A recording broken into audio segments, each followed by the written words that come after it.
So I'm applying tung oil on a dyed maple live edge stump wood bowl. The dye seems to be very bright, brilliant. Stain, I've used stain before. Stain seems to be cloudy, has a haze over it, but the dye is very, very brilliant, very bright. I like the look of the dye. It's just a normal dye like you'd use on t-shirts. I mix it or break it, cut it down with alcohol. That helps it penetrate into the grain. I've tried putting it on before it sanded well, and all the dye sands right off. So you have to sand the product completely to 400 grit before you put the dye on. And then you put the dye on, the grain will stand up like normal, and then you have to sand it down. I wet sand it with 400 after the dye, and that brings out the grain, and it highlights some of the high spots. Seems to polish it up real nice. This bowl's had probably 5 coats of tung oil, maybe 8 coats of tung oil now. It's polished up nice.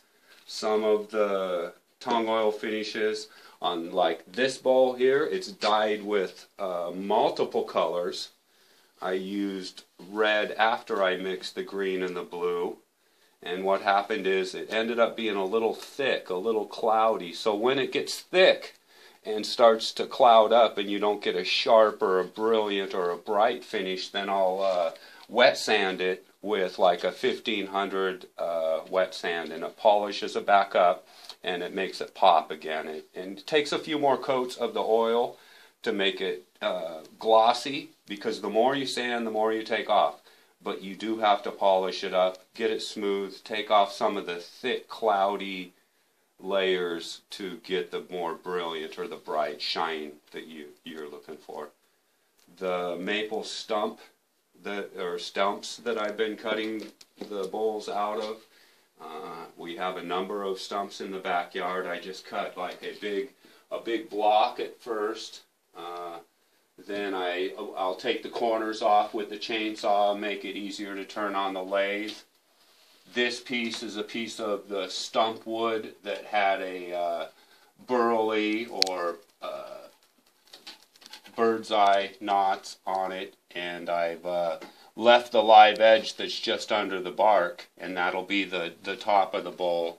I like that. It's a little harder to do that way, but it is a nice look. I like the natural look, the natural edge. This is the same type of wood, but just tung oil, no dye. Many coats of tung oil. This is probably 8 or 10 coats of hand-rubbed tung oil. A lot of the times the occlusions will build up tung oil in it, so after you wipe them down, I wipe the tung oil on it thoroughly through everything, let it set for maybe a few minutes, and then take a dry, clean cloth and wipe it all back off. Now I have to set a timer so I remember to come back after 10 minutes and wipe it again. Or any of these small occlusions, any of the small holes or pockets or occlusions will keep oil in it, and then after you walk away, it'll come out of the holes, and then when you come back, it'll have a dried, shiny ring around the hole, and it just doesn't look right. You're back to sanding it again. So it's important to wipe them down really well, let them set for a while, wipe them down again. So we'll continue with this. I just wipe it on really, really well, get everything wet throughout the whole surface. On this one again, I'll do a little bit of wet sanding with it because it just had a little bit of a cloudy effect. I'll look to it. It doesn't take much. The more you wipe off, the more you sand off, the more you have to put back on and apply back on. And after you've done it a few times, you learn that you don't want to sand off 6 coats and apply 6 more coats again. It becomes a terrible waste of time. I like to polish them up on the outside where you can see them. It does build up a lot on these occlusions, so you have to put a little bit of extra in the occlusion so you don't end up with the shiny spots around the holes. But it doesn't take much, and it'll shine right up and look real nice.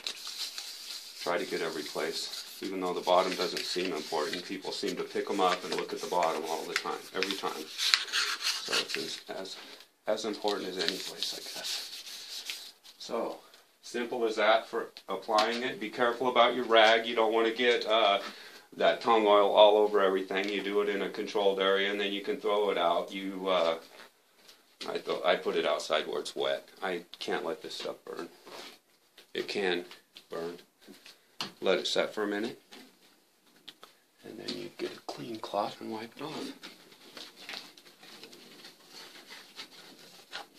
It doesn't take much. I start in the areas that I know that the oil will stick to, the holes in the top, the live edge, because the flat wipes off easy. If you get the difficult areas first, the flat will be easy. And you just thoroughly do it. You make sure you look at it, the light. Make sure you've gotten it every place. Try to get it as thoroughly as you possibly can. Clean it better now, you'll have a better product later. You have to take your time to save time later. That one looks like it's good.